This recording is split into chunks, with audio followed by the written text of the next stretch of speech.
Pros versus cons to being a tradesperson. Howdy, it's Andrew from Trade Startup, and today we're going to take a quick look at what I think are the best reasons about being a tradesperson, and the worst, but also look at how you can make the best of the bad points.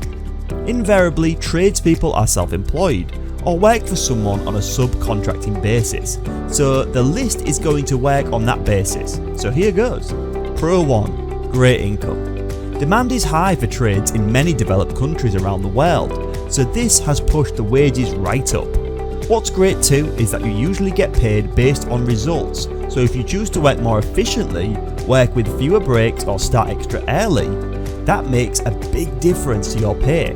This is handy if you ever find yourself in a tight financial spot, as you can often work your way out of it.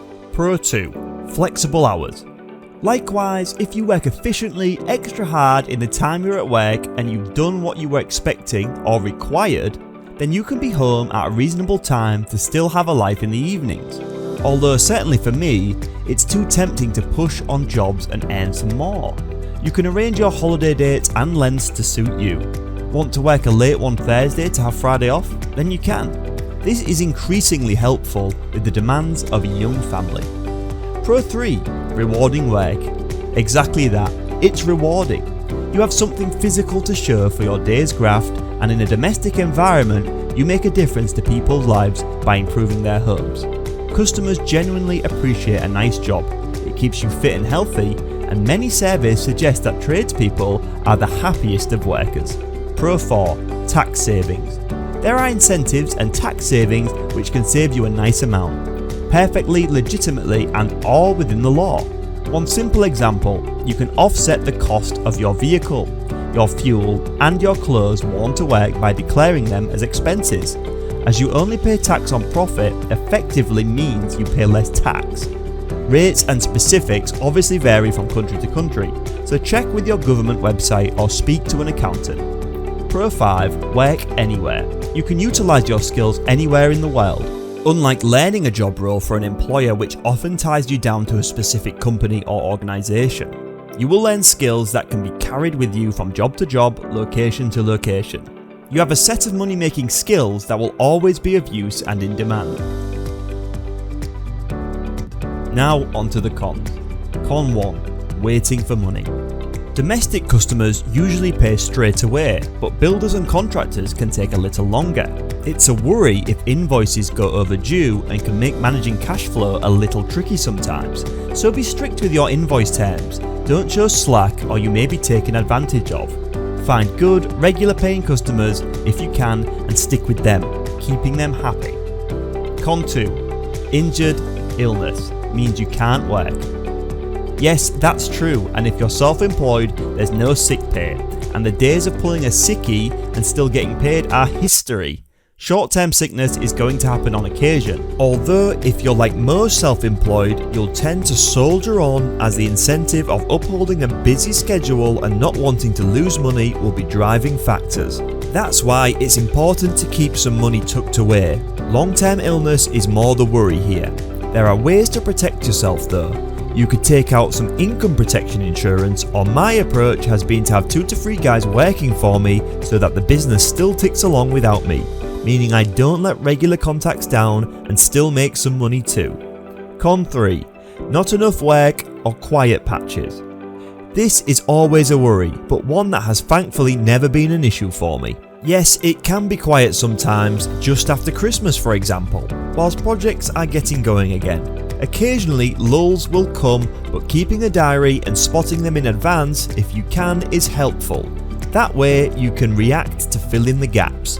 I always take on more work than I need personally and utilise my subcontractors, so I know even if a nasty recession bites, I've kept enough fingers in pies in order to keep myself busy at the very least. The trick is to try and keep as many doors open as you can, finishing jobs on good terms so that people come back next time. Con 4. Admin tax returns. The dreaded tax return. I'm not alone in hating admin, but it's inevitable. Just get a decent accountant who you can offload much of the burden to, and it will help you find easy ways to deal with record keeping. This is mainly automated now on accounting software, which is helpful. In fact, in some countries it's a requirement. A good accountant saves you time and money, so don't be fooled into thinking you can do it all yourself. It's often more efficient not to. You're better off using the time on the tools. Con 5. Getting older. Physical work has its advantages in keeping you active and fit, but likewise it does take its toll on the body. Repetitive work or actions wear down the body, which will have an impact on your productivity and sometimes income as you get older. However, people will gladly still pay a premium for experience though, so this works in your favour. Just try to focus on jobs where quality is of the utmost importance and speed is not so much the issue. Also, supervisor and management positions are worth considering, or perhaps focus on your own business and coming off the tools. These are good options. Also, it's wise to save or invest from early on so you have a nice amount behind you to retire on or semi-retire on. So that's it, 5 pros and 5 cons. I'm a firm believer by putting the right systems in place to protect you from the bad that the pros far outweigh the cons, and it's such a great industry to get into. I love to help people out, and if any of the cons concern you or are holding you back, then do get in touch because I'm sure I can help you. You can comment or email andrew@trade-startup.com.